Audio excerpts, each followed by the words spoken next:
त्यांच्या निग्रो असण्याने आयुष्य समृद्ध बनवणाऱ्या अनेक गोष्टींपासून त्यांना वंचित व्हावं लागलं. अनेक सुंदर उपयुक्त गोष्टींचा आस्वाद त्यांना कधी मनसोक्तपणे घेताच आला नाही. एखाद्या सुंदर बागेत मोकळेपणे फिरावं, एखाद्या कला प्रदर्शनात किंवा संगीताच्या एखाद्या मैफलीत स्वतःला विसरून जावं असं कधी जुळून आलंच नाही. कारण अशा ठिकाणी निग्रोंना मज्जा बसे. त्यांच्या नावाच्या गौरवाने त्यांना अशा एखाद दुसऱ्या सार्वजनिक ठिकाणी प्रवेश मिळाला असता, पण त्यावेळी आजूबाजूने होणारी कठोर टवाळी त्यांना सहन करावी लागली असती. घाणीत राहून सुवास कसा लुटणार? अपमानित मनाने आनंद कसा लुटणार? भावनांची तार तुटल्यावर कानावर पडणारं संगीत सुरेल कसं वाटणार? दुःखी मनाने आनंद कधी लुटता येतो का? वर्णद्वेषाची तीव्र झळ सोसूनही त्यांनी आपल्या सुखावाटे कटू शब्द बाहेर पडू दिले नाहीत. माझ्या तोंडावर पाणी फेकून हा पाऊस आहे असं ते भासू शकत नाहीत. मी द्वेष करावा इतक्या खालच्या पातळीवर मला कोणी खेचू शकत नाही. माझ्यावर अनेक अन्याय झाले, पण प्रत्येक वेळी अन्यायाचं निराकरण करून घेण्यासाठी मी माझी शक्ती बुद्धीपणाला लावली असती तर माझं जीवित कार्य तडीस नेण्यासाठी माझ्याकडे शक्तीच उरली नसती. वंशभेदाच्या भोवऱ्यात सापडून आपल्या कार्याला कमीपणा आणण्यापेक्षा आपल्या स्थानी अढळ राहून कार्यरत राहणं त्यांनी पसंत केलं. त्यांच्या अविचल निष्ठेमुळेच त्यांच्या हातून लोकोत्तर समाजसेवा घडली. केवळ आपल्या मानवांनाच नव्हे तर उभ्या दक्षिणेला दारिद्र्याच्या चिखलातून बाहेर काढण्यात ते यशस्वी झाले.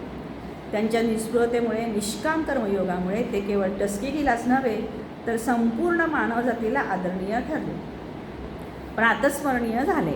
देवदत्त हात आणि मन यांच्या आधारे एक मनुष्य अवघ्या राष्ट्राची, अखिल मानवजातीची किती स्पृहणीय सेवा करू शकतो याचं आदर्श उदाहरण म्हणजे डॉक्टर कार्वर. डॉक्टर कार्वर यांच्या रूपाने निग्रो वंशाच्या गेल्या अनंत पिढ्यांतील गुण, कला, आकांक्षा शुद्ध स्वरूपात विकसित होऊन जगापुढे अवतरल्या होत्या.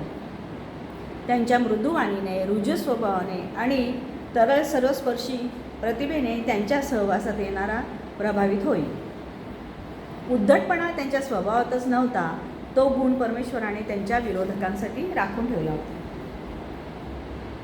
गोऱ्यांचा उद्दामपणा डॉक्टर वॉशिंग्टन काय किंवा डॉक्टर कार्वर काय किंवा टस्किकी शाळावाले काय खपवून घेत असा नंतर निग्रो नेते त्यांच्यावर आक्षेप घेत.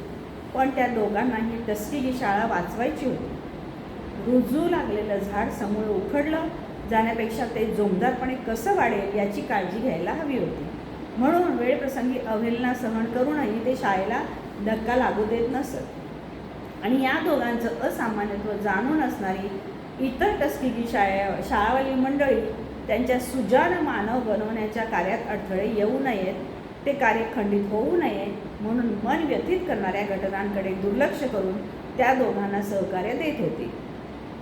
ऑस्टिन कर्टिस विचारतो, आत्ताची निग्रो नेते मंडळी कुठून उगवली?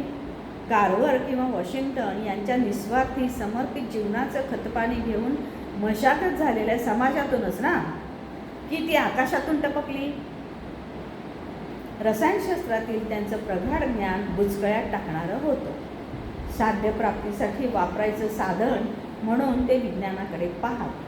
त्यांचं साध्य होतं मनुष्याच्या गरजा जास्तीत जास्त प्रमाणात भागवावं, त्यासाठी त्यांनी हे साधन भरपूर राबवलं.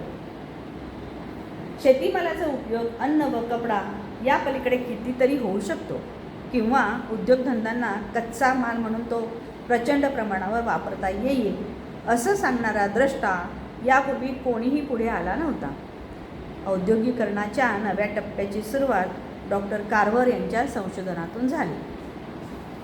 जो शेंगदाणा 1896 सालापर्यंत अमेरिकेत उपेक्षित होता, त्यानेच अमेरिकेच्या कृषी उत्पादनात आता 6व्या क्रमांकाचं स्थान पटकावलं होतं. भूमिगत सुप्त धनाचा शोध त्यांनी लावला. लोक या धनाकडे पुरेसे आकर्षित झाल्यावर ते दुसऱ्या शोधांच्या मागे लागले होते. आता भविष्यात बाजारपेठेची काळजी उरणार नव्हती. कारखानदारांना कच्च्या मालाचा तुटवडा पडणार नव्हता. विशेष समाधानाची गोष्ट म्हणजे डॉक्टर कार्वर यांच्या हयातीतच या उज्ज्वल भविष्याची पहाट झाली होती. एक प्रदीर्घ अंधार यात्रा संपली होती. 164 कंप्लीट.